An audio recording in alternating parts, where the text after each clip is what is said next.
recruited a boy.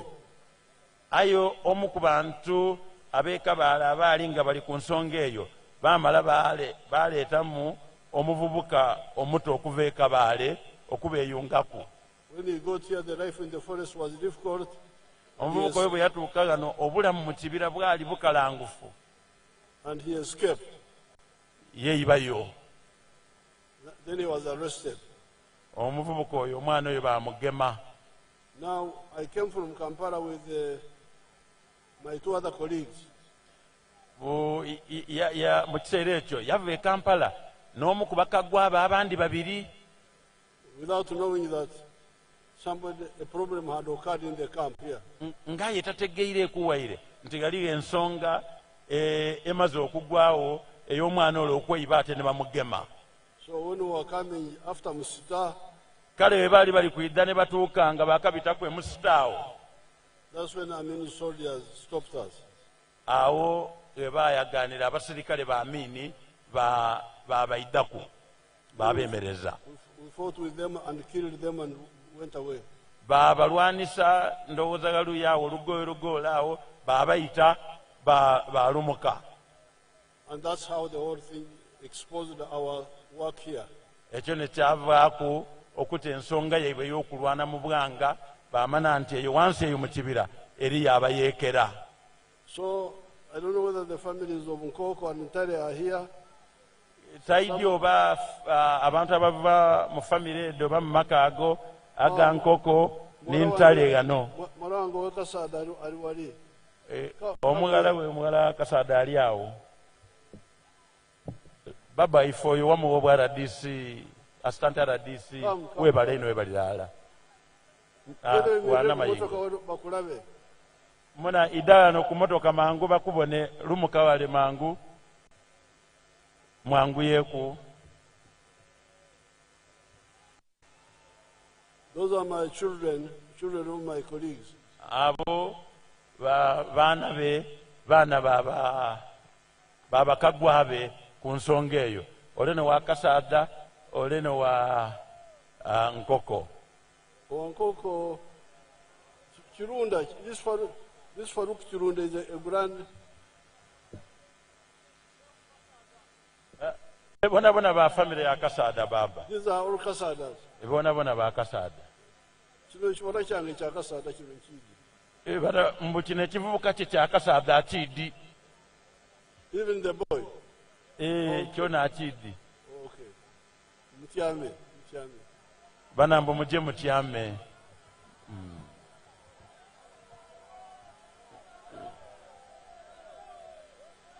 This boy Faruk Chirunda is a grandson of Ntale.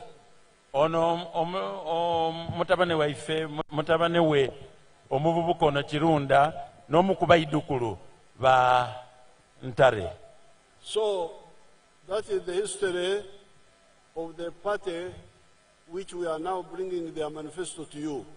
Kale ebene byafaayo einumaawo ebiviiremu okwidda mu kibiina kino kye tulimu ekya NRM kye bali kuleeta kyali kuleeta ebigendererwa byalijja okola ni pate. I have come. I remember the story because I am here. When I am here, I remember the story. Aidukire ebyafaayo ebyo kuba ali gano kuba buli lwaba gano aidukire ensonga ezo dona. When other people were in the Christmas of 1972, I was in the forest here.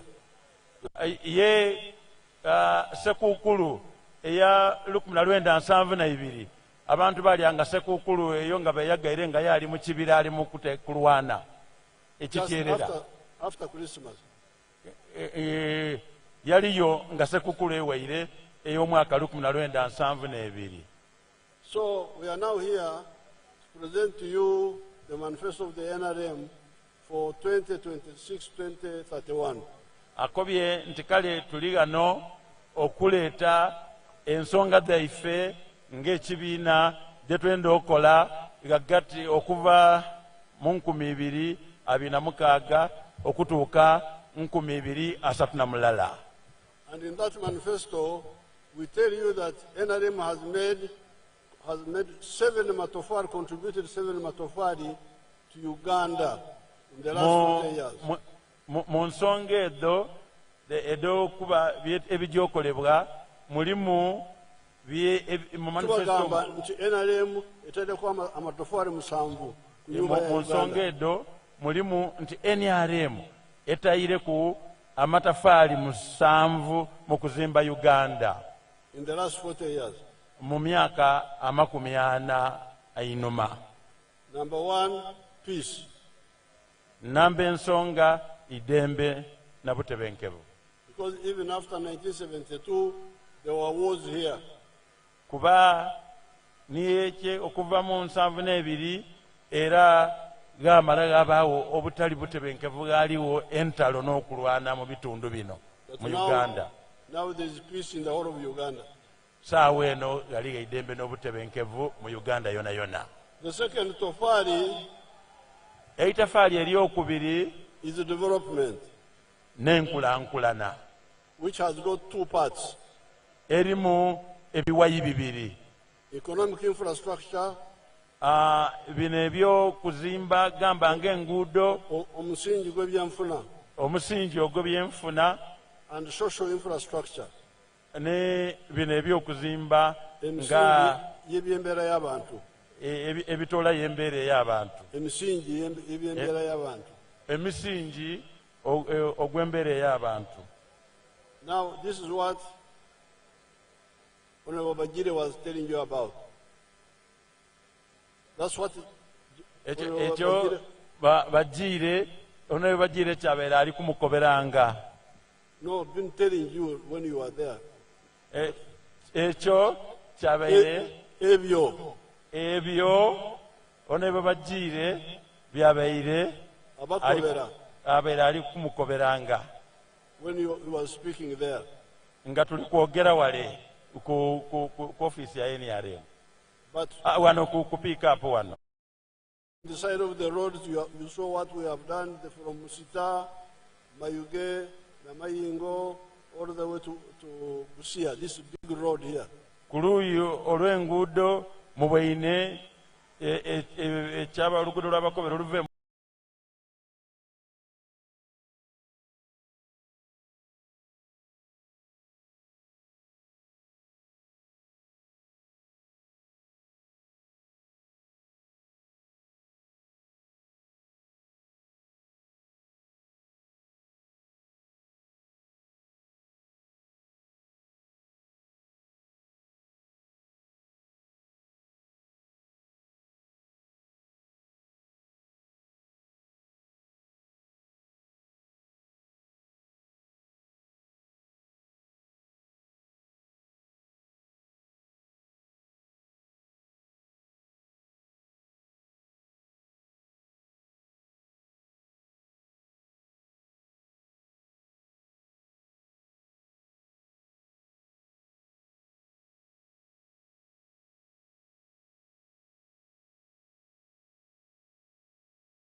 be having 16 government secondary schools for 16 sub-counties.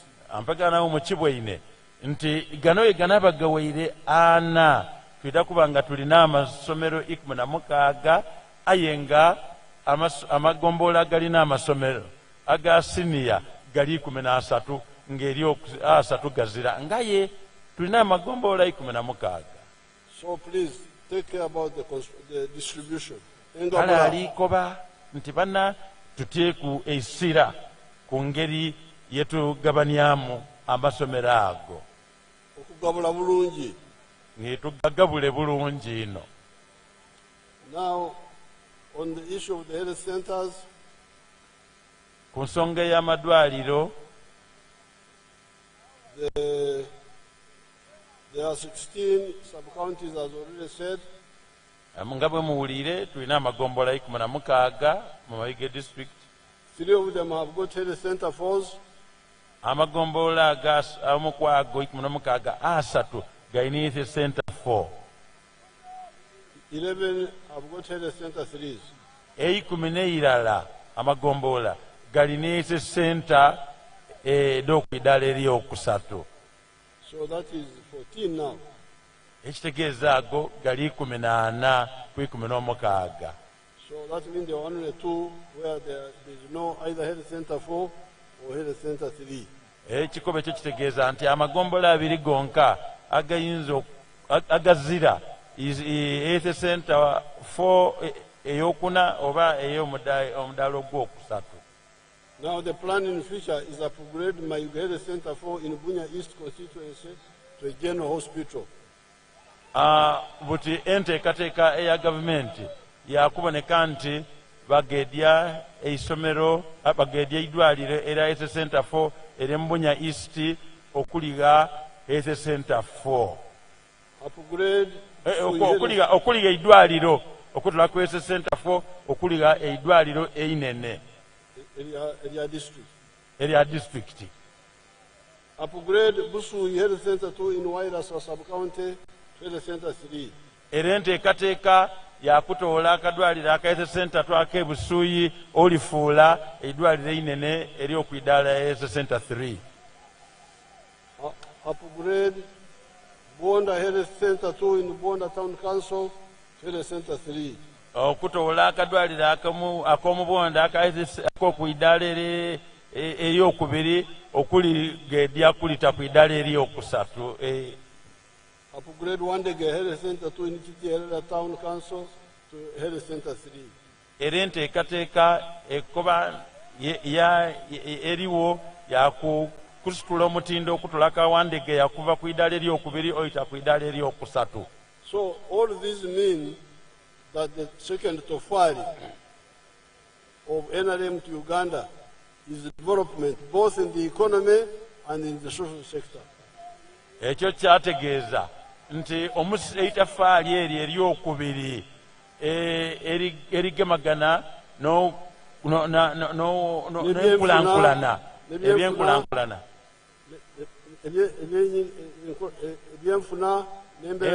n'ebyenfuna biritambula biri kujja ku supiidi n'ebyembeera ey'abantu. Together called development is moving. Byonna byonna endiko ey'enkulankulana biri kutambula bulungi. Now that brings us to tafari number 3. Ekyo kituleeta ku itafaali eryokusatu, which has been confusing a lot of people. Ebibaire ng'eryo libuzaabuza abantu. I passed through Mayuge town when I was coming here. Abise gano mu Mayuge town bwabeera ali kuyidda gano. And there is a good tarmac road there.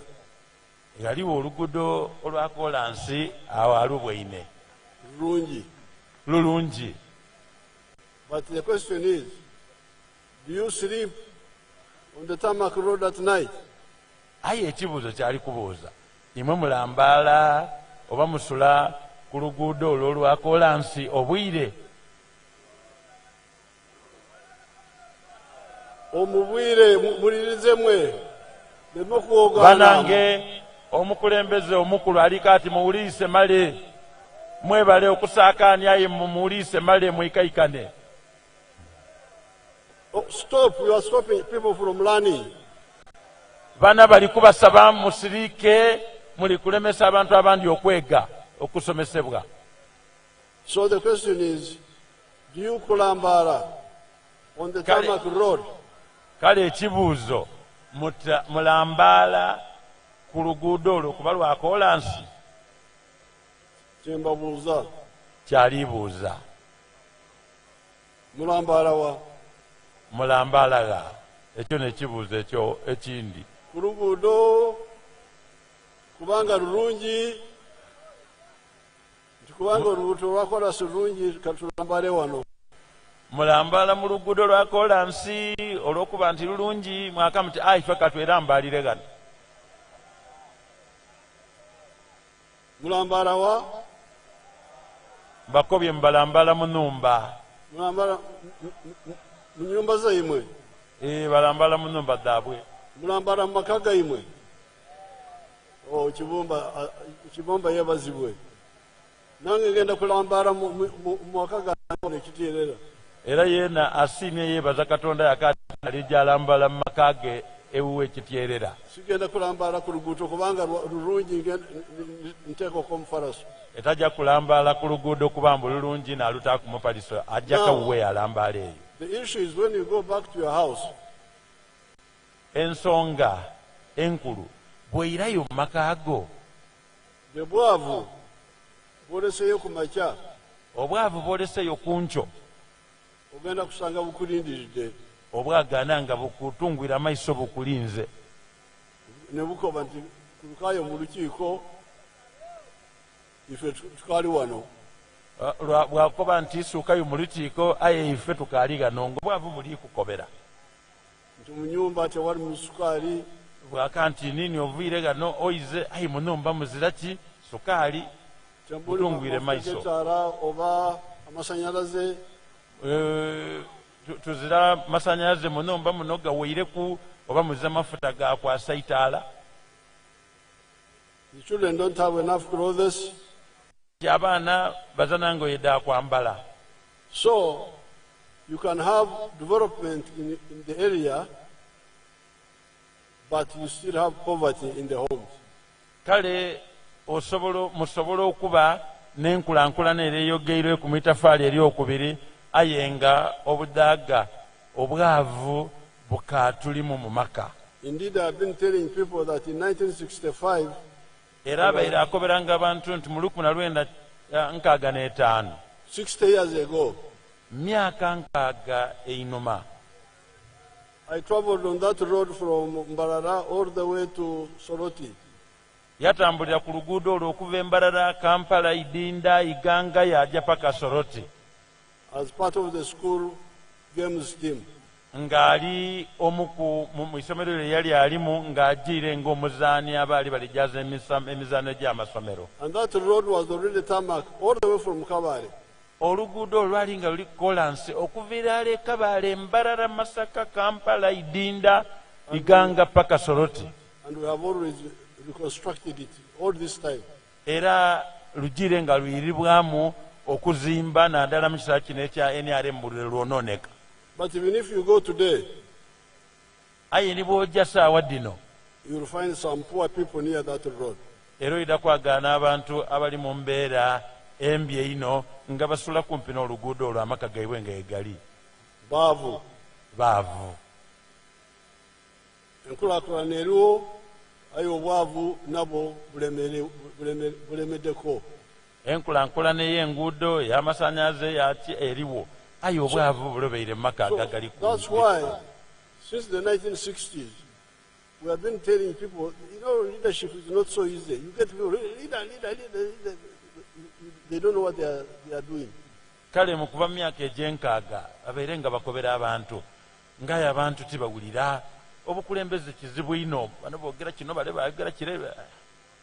We have been saying, please separate wealth from development.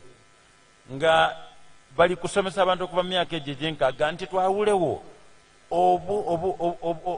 ebyenfuna, obugayiga oba obukombe n'ebyenkulankulana. Ate omusoga yatusomesa bulungi. Ate omusoga asomesa bulungi.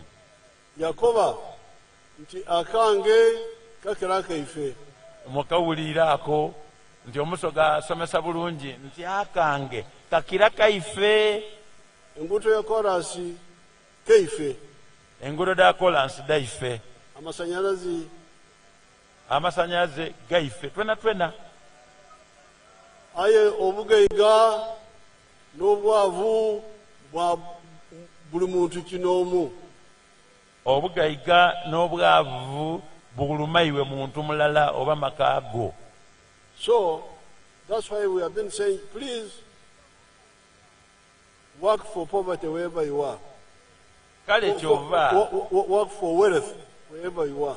Kyova abeera akoba nti okuva mu myaka ejjonjona nti bana tulwane tutoolewo tulwanise obwavu twena mu maka gaife oba nga kinoomu. And people listen to our message.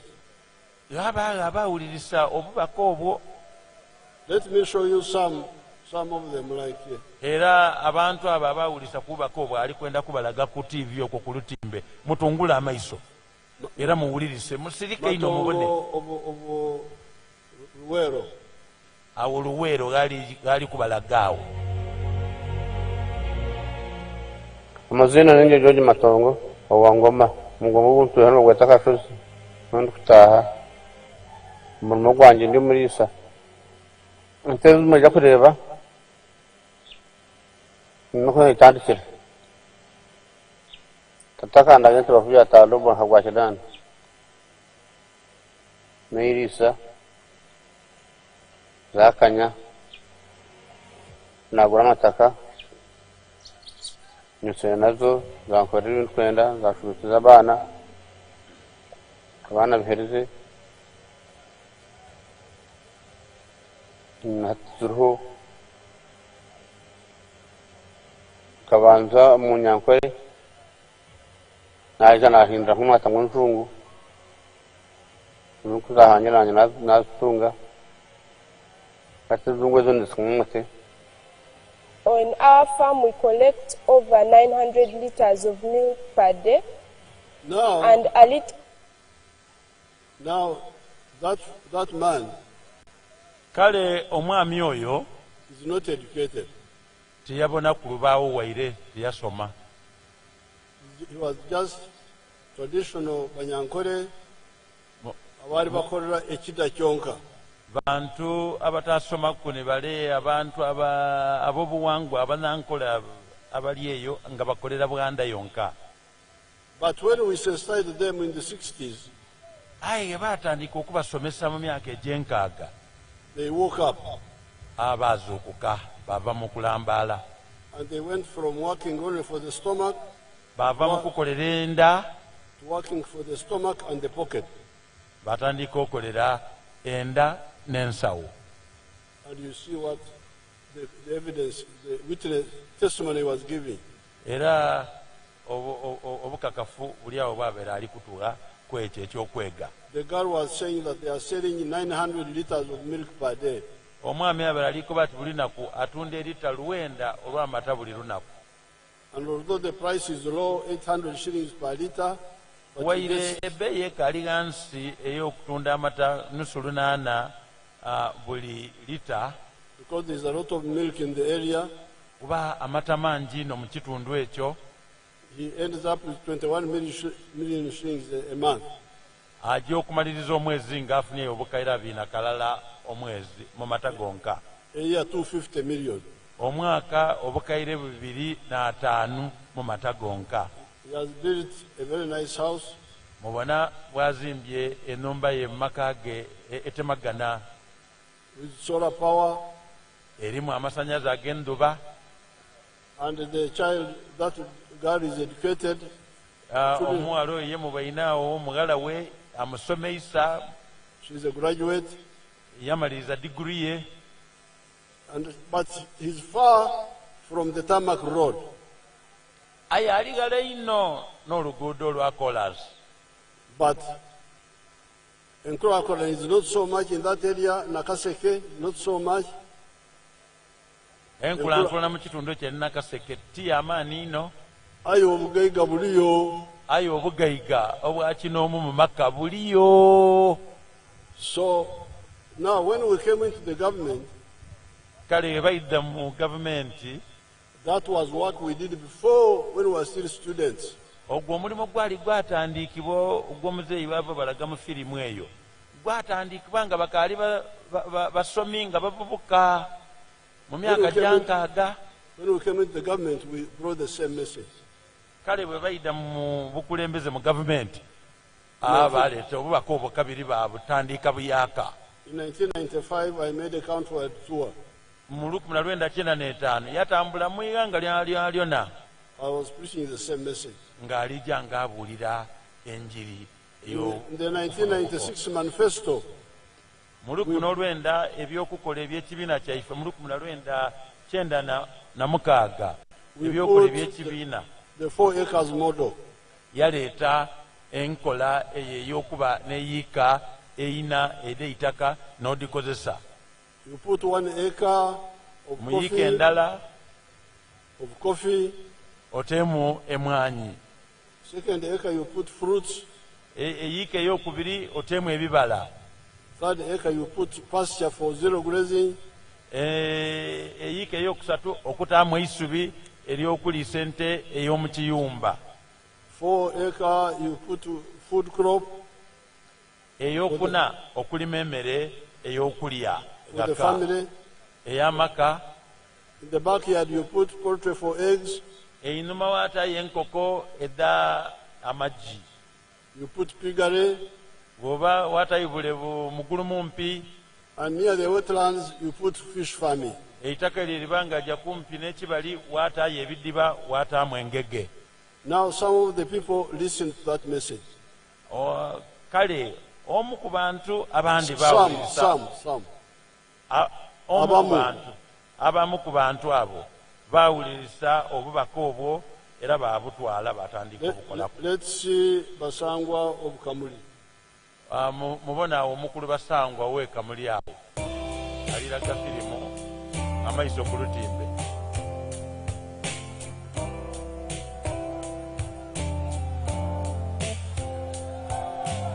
Nze Basangwa Johnson, Managing Director wa Jaka Poultry Farm. Jaka Poultry Farm eyaganibwa ku abantu bawulire Kamuli Municipality, Kamuli District.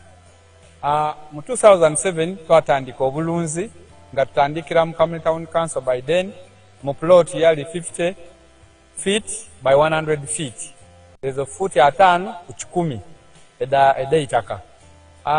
Tutandika tutya twali nga tulina ebyobufuzi wano mu Kamuli nga waliwo ensonga nga chairman wero C5 omugenzi Kawuga bamwidukira Katonda mu ekyumulo eky'emirembe nga bamutwoyiremu abantu bangi abatamu application nga bali kwenda okufuuka ba chairman ba 5.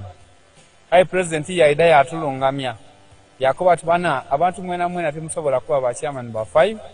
Aye abantu mujje mukole emirimu egindi ng'okulunda yayogera kulunda embidi okulunda enkoko byonna yabyogera. Nze napikinga mu ky'okulunda enkoko n'atandika farm mu 2007 n'enkoko 5. Sawa dino wendogerera ku farm kuno tize mabega ntambwire. President yaida yankyalira mu 2010 nga nina enkoko 5,000 yasanuka ino.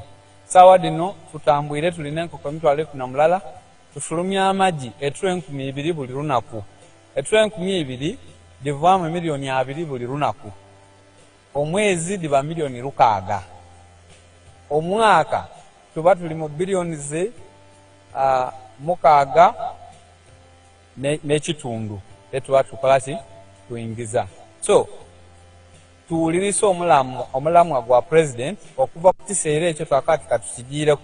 President awaire musanufu ino ku bintu byenkoze. That is Basangwa. Kale bano yo ni Basangwa ow'e Kamuli. Is not in America. Yetiwa byante. Tari America. I heard as America. Tiwa America musoga waife wano. Not in Europe. not in Europe.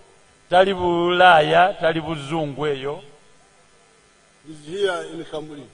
Ali gano busoga mwana waife gano Kamuli gano. He listened to my message.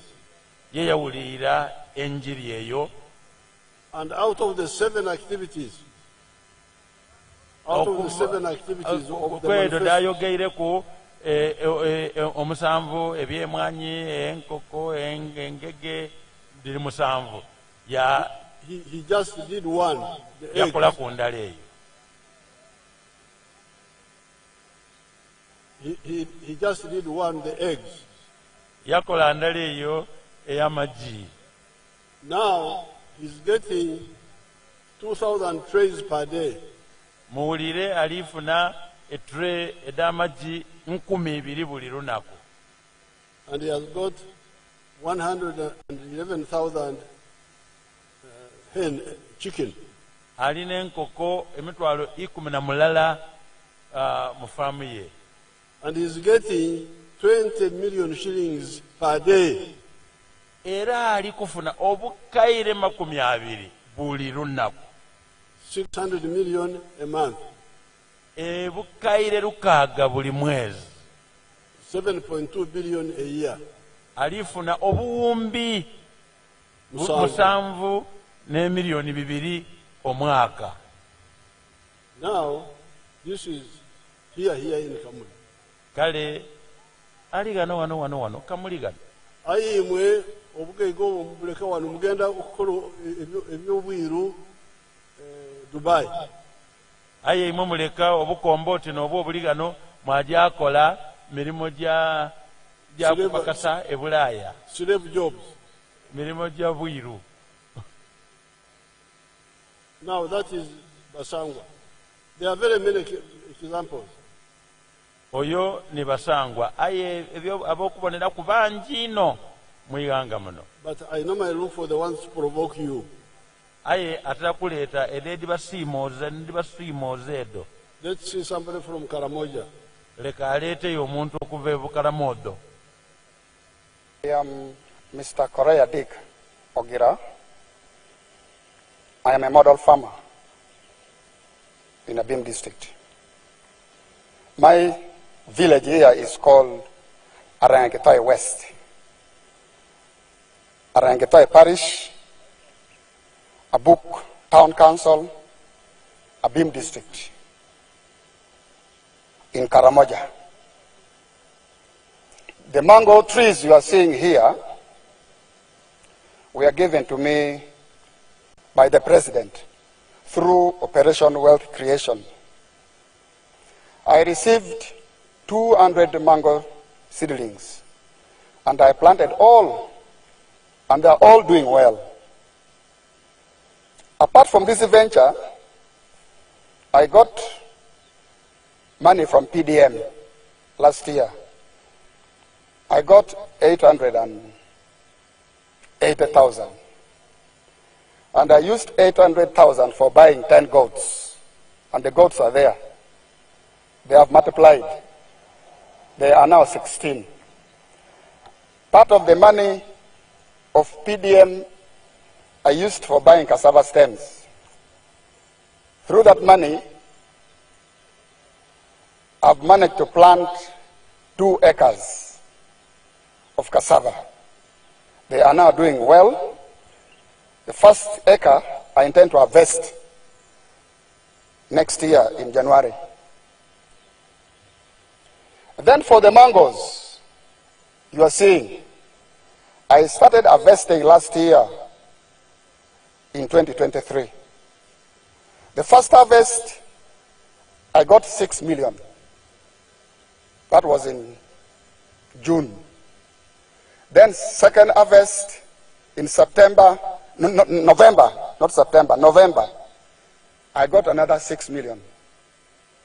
So last year, from these mangoes, I got 12 million shillings. I've been selling to the people around. Actually, Soroti Fruit Factory has booked this mango. They want me to take these mangoes tomorrow, 2025, to the factory. Actually, I've been selling locally. I've been selling one at 500 shillings, two 1,000. And people are buying. These mangoes are very good. The mangoes trees you are seeing here are giving me money, a lot of money. And I want to thank His Excellency, the President of the Republic of Uganda, Kaguta Museveni, for coming up with the idea of Operation Wealth Creation in the country. This is money. I am not going to suffer. My children will not suffer because of this wealth. I call it wealth now. I always harvest. I don't harvest mango. I harvest money, not mangoes. So I want to thank our president so much. And next year, if all goes well, I expect to get 18 million first harvest. And then second harvest, I also expect to get 18 million. Now, that is somebody in Karamoja, 300 miles from here. Kale oyo ali mwami wabukolomoze eyo kilomita mailo 13 okuva gano. There is no tarmac road there. Eyeza na luguudo lwa kolansi. Aye obugeiga kwabo abalina amaiso buliyo. Aye obugeiga kwabo obukombe kwabo ababona abalina amaiso obuli eyo egali eyo. Finally, my own testimony. Kale ali kusembyayo ni mwene nga ali kutuwa enjiri kuye mwene. My name is Dr. Maurice Uchien. I am a commissioner by appointment, deployed at State House, and I've been assigned by the President to execute the 4-acre model. And I've put them so far in 10 regional zones in the country. Now, the 4-acre model is an idea conceived by the President to guide our farmers on how to utilize their small acreages of land so that they can earn more money through intensive farming. And here we are talking about enterprises that have good yields and high income for their household. So we have the fish farming, which is one of the enterprises that can be done near the water without interfering with wetland and tampering with water flow. Then we have the zero grazing unit. On the other side, we have the coffee, we have the banana, and also a household needs food crops as 1 acre plus fruits. So this idea of the 4-acre model is to support income for the household. And as I will go into the small mathematics, you will know that it's capable of pulling somebody out of poverty. Now, specifically on the fish pond, here is about 20 by 50 meter pond, 1,000 meters squared. After finishing the excavation, we stock 10,000 fish. We feed it for about 8 to 9 months. In the north, which is warmer, the fish grow faster. And in the west, which is a little cold, you add 1 more month to reach the same quantity of grams. So by that time, the fish will be about 800 grams to 1.5 kilograms. In the market, the fish which is 1 kilograms or 800 grams here cost about 10,000 shillings. So having stock here 10,000 fish, by 10,000, somebody will get 100 million in 1 year. And then when you subtract other cost of managing, which is roughly 30 million, somebody can be able to save 70 million on this fish pond. And this size, we can put 2 of them in 1 acre. So meaning in this particular acre, somebody should be able to get around 140 million shillings. Now, that is for this particular. That is my model farm in Lila. Kale eyoni yena ni farm ye eyokubonerako mu district eyerira. Where my people have planted coffee. Abantu ku farm ye basimbye mwanyi. They have planted bananas. Gasimbye ebigogo. Fruits. Gasimbye ebibala. But they also have zero grazing cows. Ayera aliwo n'ente edirira mu biyumba. But also there is fish farming. Ayera mu bwine eriyo ne okuwaya engege. Which is one of the projects we are going to promote in Busoga here and in Bukedi and all these areas. Omo ku ebyokukola byali gy'okuyisaakuisira mu busoga gano okuyamba abantu nimbubuka eddi. Now, from one pond of 20 meters by 50, muli kubona nti mu kidiba ekirala kiti eky'emita mu bugazi emita 5 ne mu buganvu emita 10. Abiri by 50. Abiri by 50. Ekidiba mu bugazi eky'emita 2 mu buwanvu ne kiba 50 emita. People are getting 100 million. Omuntu asobola okufunamu obukayire 10 obw'esente da Uganda. And that is in half an acre. Ekyo kiri bwamu kitundu kya yiika. When they deduct costs,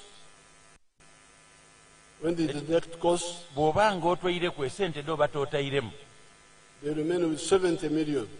osigazaawo obukayire 7 obw'esente da Uganda.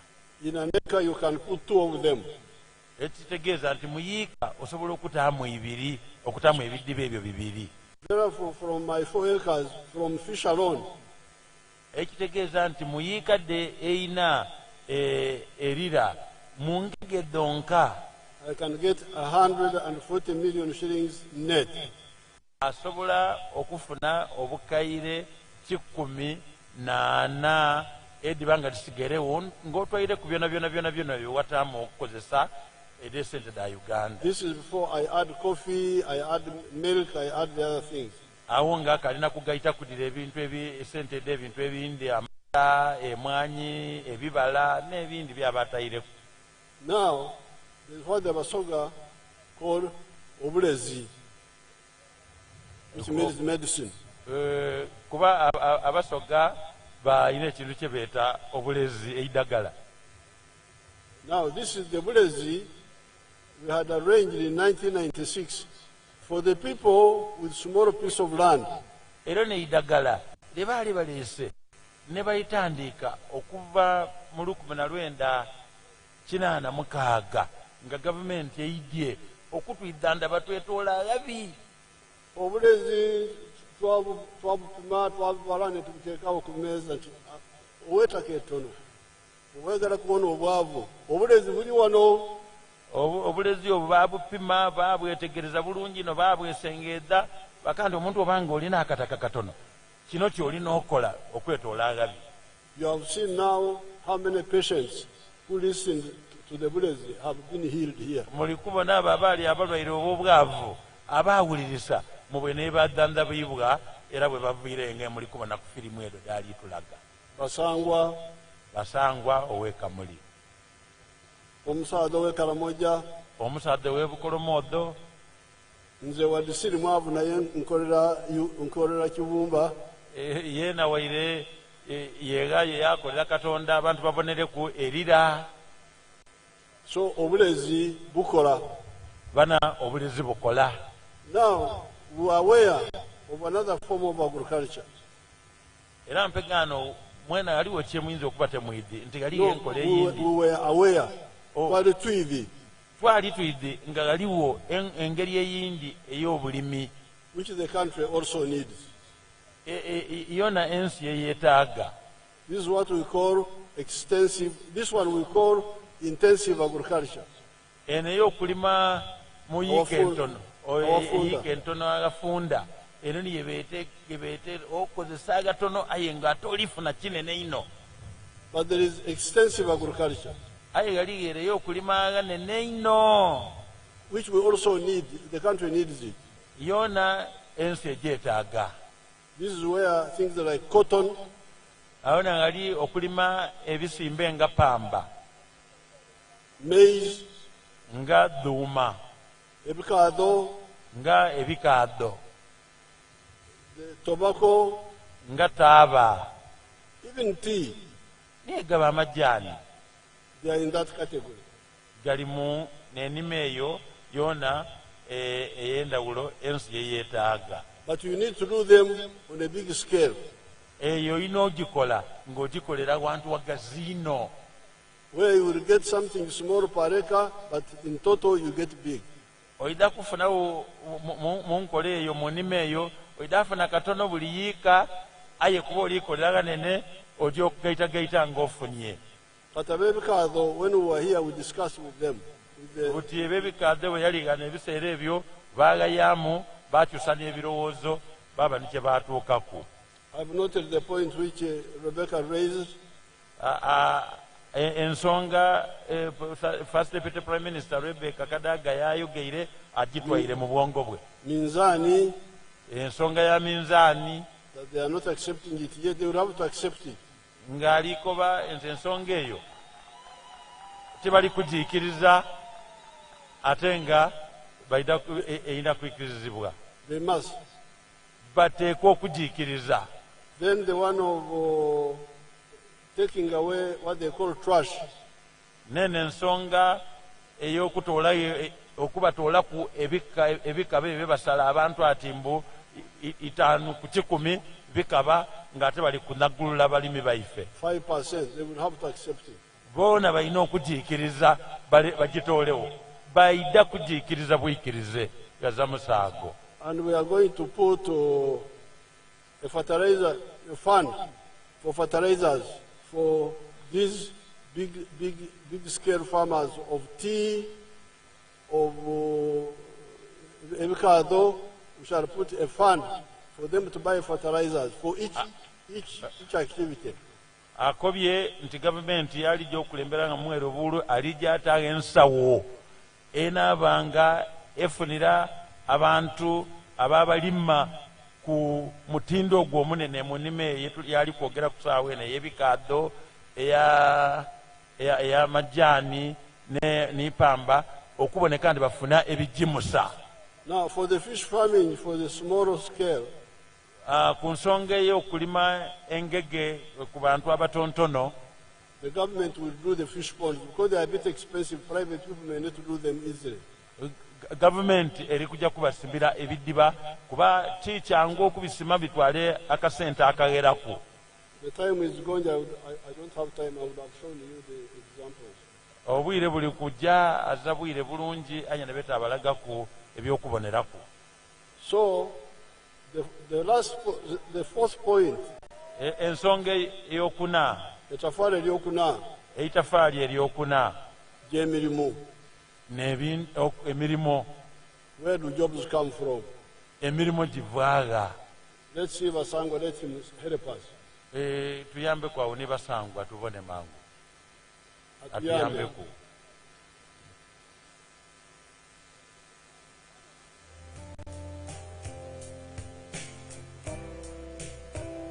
Go to the last.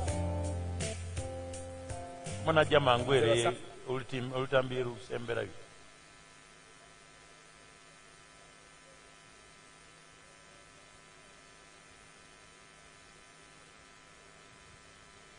Sukolasi kuingiza. So tuwuliriza omulamwa gwa president okuva ku kiseera ekyo twakati katukigiireko. President yabaire musanhufu ino ku bintu byenkoze era nga buli kaseera nkyekingako. Wendogerera kati tulina abakozi 300 betu. Freeze there. Now you heard the story of how Basangwa got out of fighting for one job of LC5 and became a Mugega. Banamuwulire ebyafaayo basanga byabakobeere bwe yava mu kwesiba kulwanira omulimo omulala gwe ogobwa chairman wa LC5 yeetoola agabi buti muli kumbona bwe yangira mu bugayiga bule bwene mukombe. He became a rich man.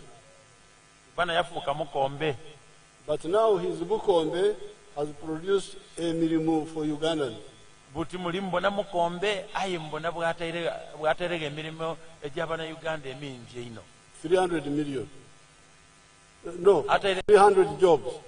Atairewo bwembo ina okufaamu ye mu nkoko akozesa abakozi 300 obukombe bwe bumuyambye okuyamba abana Uganda okubaga emirimu egyo. Now this is from commercial agriculture. Ekyo nikiro ekyokozesa ebyokulima ebyokufuna esente eningi. The wealth of agriculture reducing jobs. Obugayiga obuva mu kubyokulima aye bwabanga buli kutuleetera n'emirimu. Let's see the factory. Obugega wamakolero. How they create jobs. Muteekwa ebyuma awo tubone obugaiga obwo nga tuviire ku byobulimi.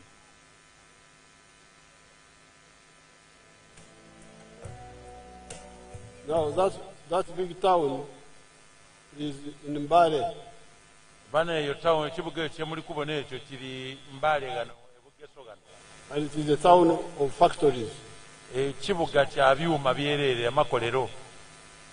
Let's go inside one of them, see how many jobs are there. Mungire kuikolera tubone emirimu egiri mu ndomo. See, okay. See how many jobs are there inside one factory. Bana mutungula mbaiso mbone emirimu emingi egiri omu mukimu. They can also show us others like Tembo Steel. Let's see Tembo Steel. Laga kuku ni ku Tembo Steel yona tubone.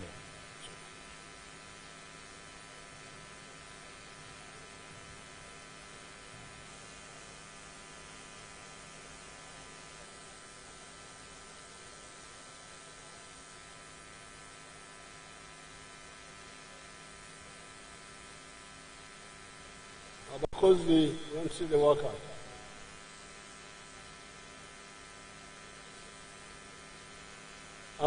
Freeze dot. See that whole line of Bakozi.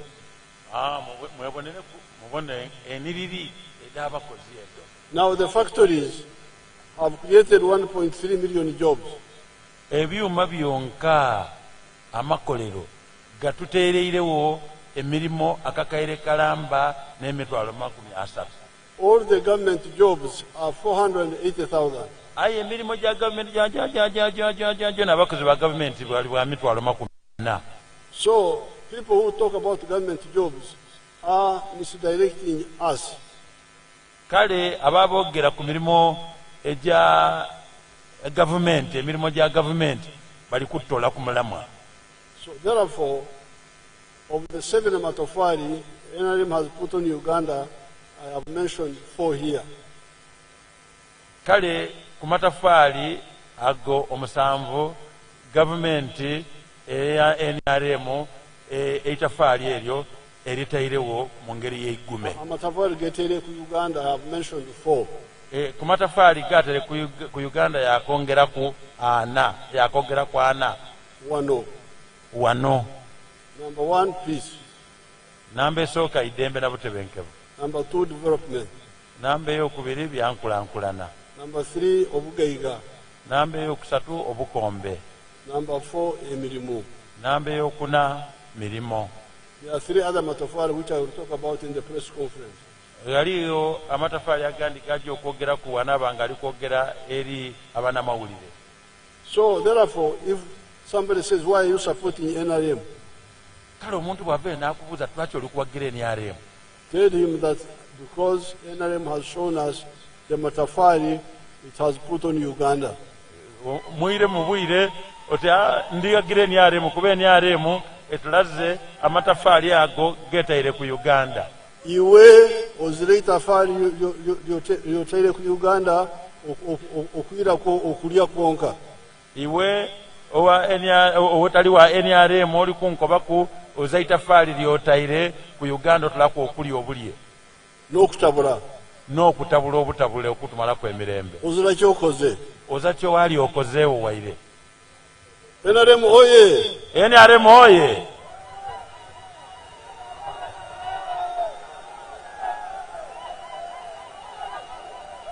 Omusaada omukaire ow'ekikofiira oye! Omusaada omukaire. Kikofiira oye! NRM oye! Katugeme abantu ebendera. Mwebale ino. Baba webale ino. Tonda kwetera batabane bo ni balabo. Ba flaga bearers obayiseeko omukono babendera.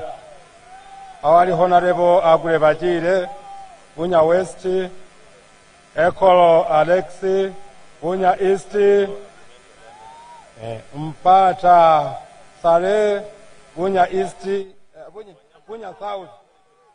Right, Honorable Luciana Isanga Nakadama, woman member of parliament.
Busoga oye!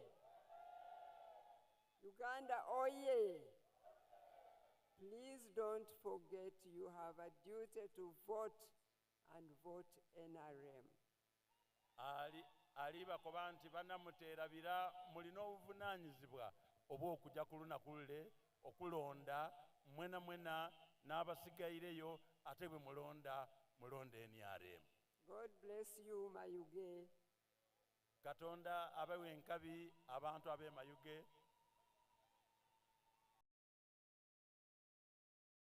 I want to thank Kibumba ayenda kwebaza oyo omutonzi for bringing me here and Mama and the NRM leaders. Olw'okumuleeta gano ye mwene ni maama n'abakulembeze ab'ekibiina. And all of you. Nimwe mwena. Today in November 2025. Ku lunaku luno olw'ennaku olw'19 mu mwezi guno ogw'11 mu mwaka gwa Katonda 2025. And bring us here in happiness and in peace. Nga tuyidye gano Katonda tusisa gano mu mirembe ate mu isanu. Because about 52 years ago, kuba emyaka nga 52 einuma eyo, I was here but not in a peaceful way. yali mu kitundu kino era ewaife ekityerera